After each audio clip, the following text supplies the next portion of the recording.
Welcome back to my garden, friends. It's Vicki. I'm over at the terrace house today. Just want to show you how things are looking. So in my last video I mentioned how we were expecting rain, and we did get a really good rain. It was over 4 inches within about a 24-hour period, which they said was a record, so just amazing. My garden definitely needed it, and everything is looking pretty lush and amazing at the moment. Even these daisies that I thought weren't going to make it, they're still looking kind of bad. Like this one, I cut back some of the dead. Still need to cut out more of it. But the remaining, leaf on here has kind of perked back up, and I do believe it will pull through. So despite it looking bad, it is not dead. But I just want to show you guys what everything's looking like, because I am very happy with it right now. I am so excited about these cactus. Have you ever seen anything so gorgeous?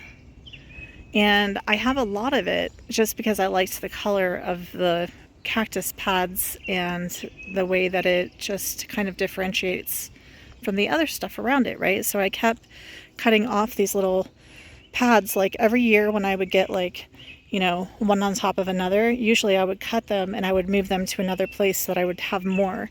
But you can see where I didn't do that this past, I guess, early spring, and they are blooming. And so I'll start leaving these more so that I can get more flowers in years to come. But I did separate some more to add to my cactus patch over here.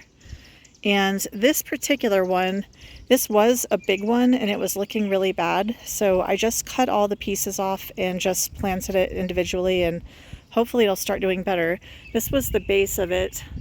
And then all of these were like growing off on top of that. And again, it just didn't look healthy for some reason. I'm not sure what's up with that one.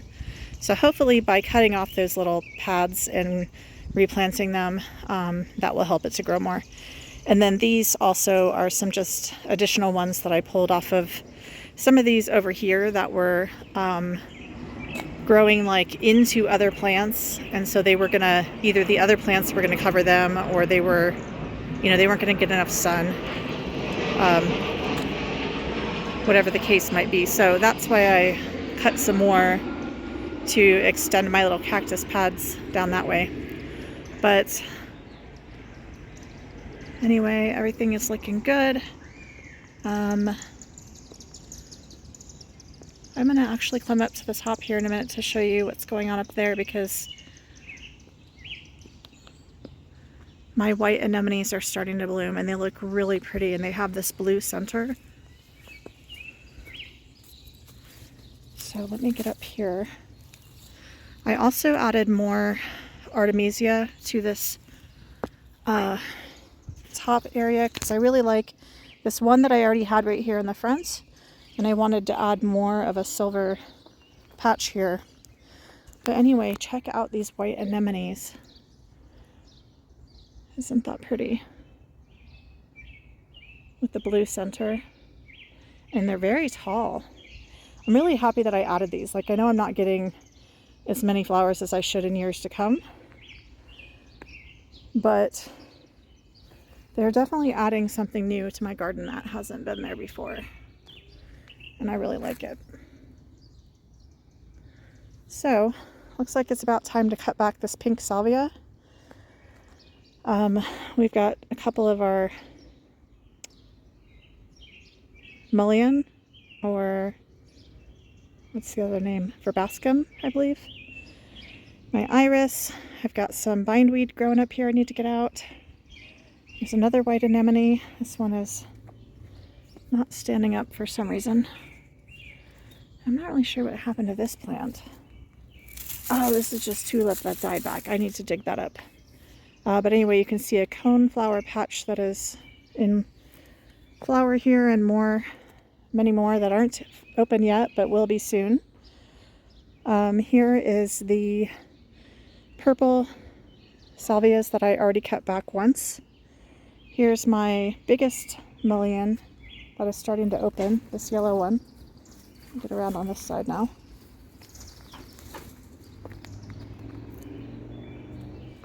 So this is just the beginning of this flower stalk, and it will probably go up. It'll probably be at least as tall as me, and I'm 5 feet. So I'm thinking like here, maybe even taller. I do still have some just kind of general weeds in here. And again, I'm waiting a little bit longer. I'm pretty sure that most of this is just weeds and like wild 4 o'clock and stuff that I need to pull out. But a lot of the foliage of things that I've been planting in this area are similar. And so I just want to make sure before I rip it out that it isn't something that I wanted. This is a patch of goldenrod right here. And there's another small bit there. I should come in and Chelsea chop this. Maybe I'll do that today before I leave, so that it's not quite as tall and adds more bushiness to it. This area right here, I need to put something in here. So I don't know if I'm going to get another good, stretch of rain the way we just had though. And I don't know what I could plant in here without having consistent rainfall. So I'll have to think about that, but this is kind of a bare spot of the whole garden. So there are anemone planted in here just sporadically. So those will at least add something in years to come. But for some reason, these are still pretty short. I don't, this is the first year I've grown anemone. I don't really know why. Some of them grew super fast and tall, and some of them are just barely out of the ground. So I don't know what that's about. Maybe I didn't plant the corms at the same depth. Over here we have our Russian sage, not in flower yet, but looking nice and tall and healthy. And let me just get over this way. You can see my lamb's ear little hedge starting to fill in along the front terrace rows here. And of course the pretty yellow coneflower there. I have some blue bachelor's button right there that is reseeded from years past. And I just haven't pulled that yet. I'll probably leave it for a little while, but generally I pull that because, like cosmos, it's something that's pretty, but it just looks kind of messy and weedy, and it doesn't give me the look that I'm wanting in this garden. And then right here, I always forget what this is called. It's the purple spiky balls. I'll put the name on the screen. But anyway, I planted that, I want to say the year before last, and this is the first time I'm seeing flower spikes. So those will hopefully be blooming soon. Over here in our 4 o'clock bed, I've got lots of the, what are they called? In addition to 4 o'clocks, I planted nasturtiums. That's what it is. I even saw bloom. Let me see if I can find it. Oh, here it is. So this is one of the colors. I can't see my phone, sorry. There we go. This is one of the colors of the nasturtium that I planted. And I'm hoping, because those are the tall type, or the climbing, or the trailing type, I'm hoping that I can have those flowers growing up in amongst and through the 4 o'clocks, so that when the 4 o'clocks are closed during the day, the nasturtiums will be out and blooming, and then the 4 o'clocks will open up, in the evening, and early morning they'll be open. And then here's that hollyhock that surprised me by just showing up here. I have no idea. I didn't plant that there, but I'm very pleased that I decided to leave it. The flowers are a really pretty pink. And it didn't get rust. So I only have one previous experience with hollyhock, and the previous experience I had with hollyhock was that I planted a plant. It grew about that wide, but it only got about 3 feet tall, and then it got covered in rust, and it never sent up any flower stalks, and so it was just this huge rust covered plant taking up a lot of space. The 4 o'clocks are doing really good over here. I'm not sure why I don't see any nasturtium on this side. I mentioned that before. I planted just as many nasturtium seeds on this side as I did on that side, but for some reason they only seem to have made it on this side. So I don't know. Since the hollyhocks were unexpected and those popped up, I might just leave it this way this year and just, you know, have nasturtiums and 4-o'clocks over here, and then the 4-o'clocks and the hollyhock on that side. As long as it looks pretty, that's what matters, right? Down here, the cat's mint is still looking good. I don't think it needs a cut back yet, although we're getting closer to that period. These that are growing up through here, I thought these were the nasturtiums that I planted, because I did plant nasturtiums in here under the catmint. So under the catmint, I planted nasturtiums, and I have so many of these popping up that I thought that that's what this was. But now I finally have a nasturtium baby growing here, and so I think what actually this is just more 4-o'clocks from this bed that like reseeded down here last year. So I'll probably end up pulling up all those 4-o'clocks and either trying to plant them in there or just pulling them out.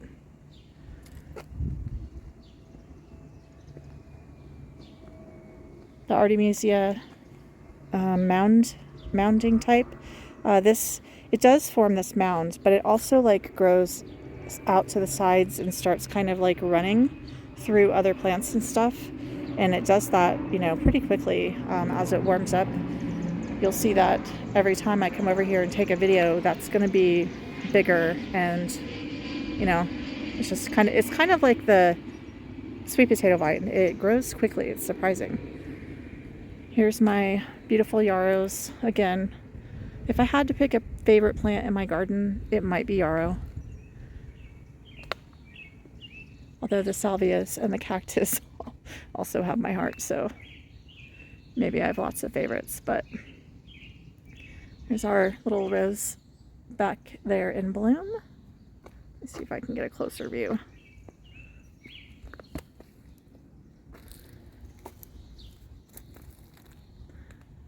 And this is just a rose that was like not even named. It was a grocery store rose that I got as a gift one time. And so I don't know what kind it is or any of that stuff. But it's pretty, and it has a light, nice smell scent to it. So the Stachy's Humalo probably at their peak right now. Looking really good. I don't know, what is that, a bee? Yeah. Sorry, there's something that was landed on one of the leaves that looks like a bee, but not exactly. My pink Gara that I planted up there got pretty crispy. I cut it back a lot. I mean, I'm sure it'll be fine because of all that rain that we got, but that was sad because it did have really pink flowers as of like a week ago. But I'm sure it will push new growth out and, you know, come back looking better, so no big deal. The daisies over here look even better than the ones on the other end as far as bouncing back. You know, they are definitely looking 100% better than they did last time I was here. So happy to see that. I transplanted this from my upper garden up there by the porch, and thinking that it was like a type of salvia, but actually I think this is thyme, or thyme, as the Europeans say. But is it? It's so tall. I don't really know a lot about thyme. I have some short creeping type at the other house, but it's nowhere near that size. It's literally almost flat. So, but anyway, I really like this foliage, and it's got this pretty little purple flowers. I think it is thyme. So, if anybody knows that happens to be watching this, comment please. Got the purple pincushion flowers here. I cut these back last time I was here, so there's not a ton that are out and open right now, but they're putting out some, you know, lots of new buds and stuff. These are nice. They're long blooming. They're like salvias. They'll just keep putting out new stems all summer. Just keep cutting them. Here's that peachy yarrow that I had divided before I planted it, and it's, you know, it's recovering, so it doesn't look 100%, but there is one little bloom on here on this shorty, so that's funny. The this type of yarrow at my other house is like this tall already. So it's the same as this one that I brought from the other house, but this was the smallest one. So I have 2 more of these at the other house that are bigger. And this one should be blooming soon. Suffered a little bit of transplant shock when I brought it from the other house, but it's doing okay. I should cut back that stuff down at the bottom. Anytime you have dead leaves like that, or dying leaves, even if they're only a little bit yellow, I just go ahead and, I think, cut them back, because not only does it make your garden look better, but the plant, that part of it is dying. It's not working at 100%. And it's like having a piece of your body that you have to support that isn't doing what it's supposed to do, but your body still has to like support it and give it blood and keep it alive and all that stuff. So it's still taking up energy and nutrients and stuff from the plants, but I just think that it's not doing what it's supposed to do. So it's better just to cut it off and trigger that new growth to start by removing the dead. So I think you're pretty safe to do that. And then, you know, like I said, it just looks better anyway. So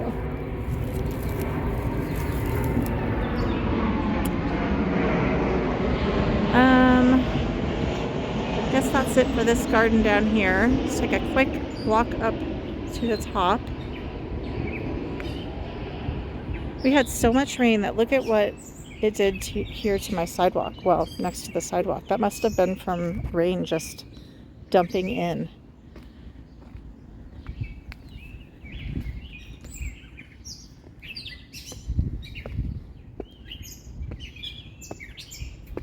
A little while ago, I was out here about a half hour ago, and 2 cars pulled up, and the lady leans out and she says, "Do you live here?" And I was like, "Yeah." I was like, "Well, technically, at the moment, the house is getting rebuilt because the back of it got smashed by a tree. But yeah, this is my house." And she said, "I grew up here when I was a little girl." And then we just chatted for a while, but she was just telling me how they lived in this house for many years, and how I want to say she said it was her grandpa bought this house for like $9,000 or something many, many, many years ago.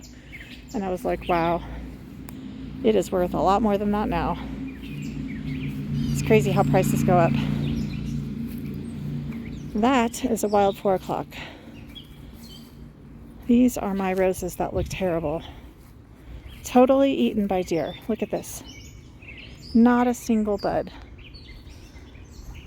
Well, I lied. Here's one on the back side that's kind of hidden. Really small one. But they definitely eat my roses. Anyway, I was coming over here to show you. This is what wild 4 o'clock looks like. So I had attempted a couple years ago to leave these and thought that maybe they would be pretty, but they reseed everywhere. And they don't really look pretty. They just look like this. And the flowers, when they are in bloom, they're already gone now. But they're like this really light pinky purple. And they're pretty small compared to the whole plant overall. So I need to get in and cut this down before it sets seed. It's working on that right now. Okay. See, here's another kind of thyme that I have. This is not the creeping thyme, but it's a lower variety. And the leaf is even different on this one. But that's pretty as well.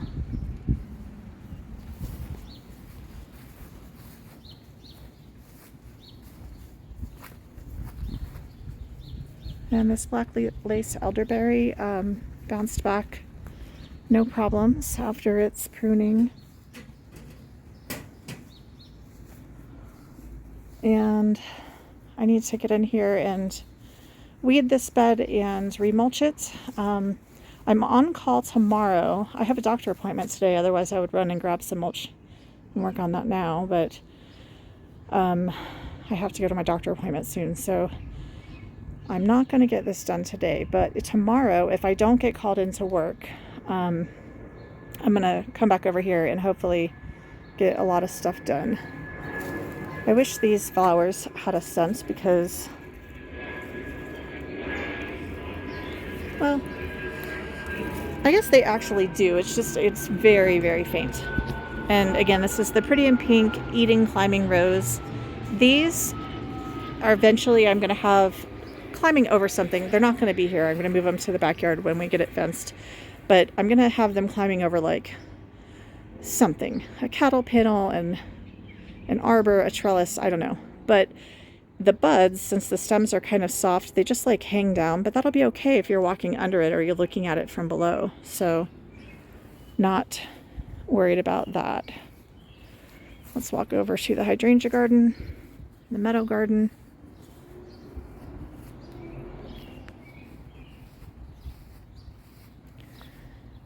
So these are the smooth hydrangeas that we're going to see having buds on them now. They're not in bloom yet, but they are starting to get buds. This one is a paniculata, has no buds yet. Smooth hydrangea, it's got some buds. Another paniculata. Again, this is my butterfly magnolia tree. It gets yellow blooms and it's going to be a multi-stump tree eventually when I move it and trim it and all that. Right now I'm just leaving it alone, but I'm going to have to move this here soon. This is another arborescens or smooth type hydrangea. And again, this one appears to have been eaten by deer in multiple spots. So I see no buds on that one. This one down here is a paniculata, another smooth hydrangea, another paniculata. This should be a smooth hydrangea. Oh, looks, yeah, that's going to open up and be a small little bud. And this is my lace cap hydrangea, I believe. It's got the most buds of them all, so it should be blooming first. And then I've got another smooth, this one's called Ruby. And then this one right here is Bobo, which is technically a paniculata. I also see some eaten off by deer points there. Come over here to our Zephyrine Ruin climbing rose. Going out of her first flush here. Lots of deer damage. All of these stems along the outside that are just like blunt cut like that, or you can see they're kind of like a rip. That's from deer eating them. But there was still enough blooms kind of along the back that they didn't get, so I actually got to see some this year, which is more than usual.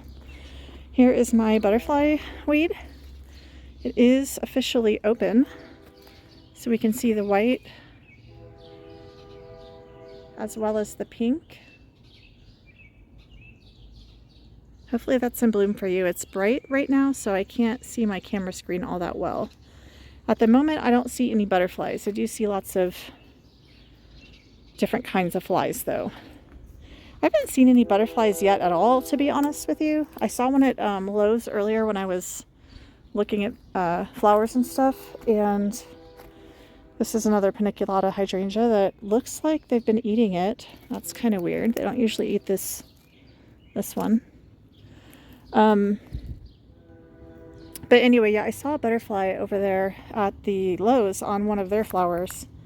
And it just occurred to me that I don't think I've seen any at all. I've seen other kind of pollinators, just like flies and bees and maybe a wasp or two, but no butterflies or moths yet. So hopefully I start seeing those soon, because that is important. This is Obedient Plant.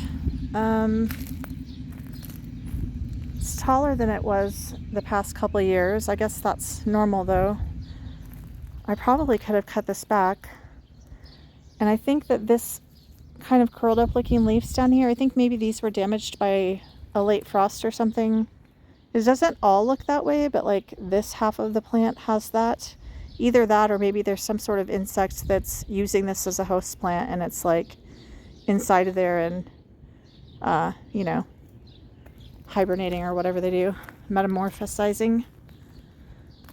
And then over here I've got some spiderwort. And this is a native plant for us, which is pretty much the only reason I chose to plant it. It's okay. It's not ugly. I don't mind it. It's just kind of reminds me of like daylily foliage, but the flowers are smaller and it's a little bit more grassy and weedy looking. But it's a native plant and, you know, it's important that we have those. So that's why I added it. I don't remember what this is.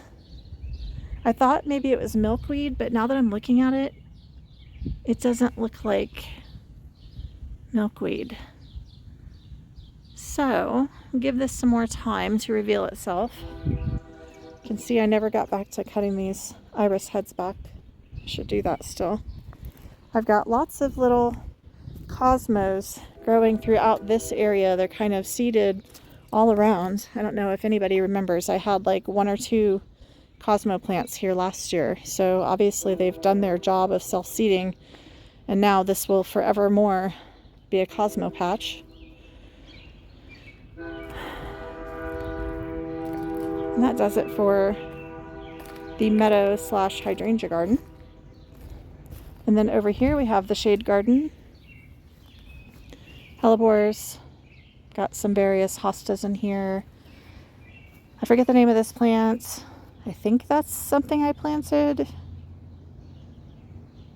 Jacob's ladder, maybe? I'm not sure. More hostas. This is a spirea. And then back here, I only have like 1 or 2 of my twin leaves that I planted that have come up, which makes me sad. I was really hoping for a better turnout on that. But the fern seems to have transplanted fine, so that's doing good. My 1, 2, 3, I know it's similar in foliage color to this spirea, but it's not the same. So I've got 1, 2, 3 Annabelle hydrangeas, and those all are doing excellent. Oh, that plant right back there in the middle next to the fern, that is a phlox that I transplanted from elsewhere, and then I realized that's a terrible spot for it because it doesn't get enough sun. So I'm gonna have to end up moving that, but I think I'm gonna wait until I get back in the house in the fall, and it probably just won't get flowers or anything. This heuchera, I don't know the name of it. I bought it on clearance last year, and I bought more than one, but this is the only one that came back. You know, as many times as I see people talking on their videos about how their heucheras don't come back reliably, I think that maybe just in our zone, I'm in a zone 5B or 6A, I think these just don't come back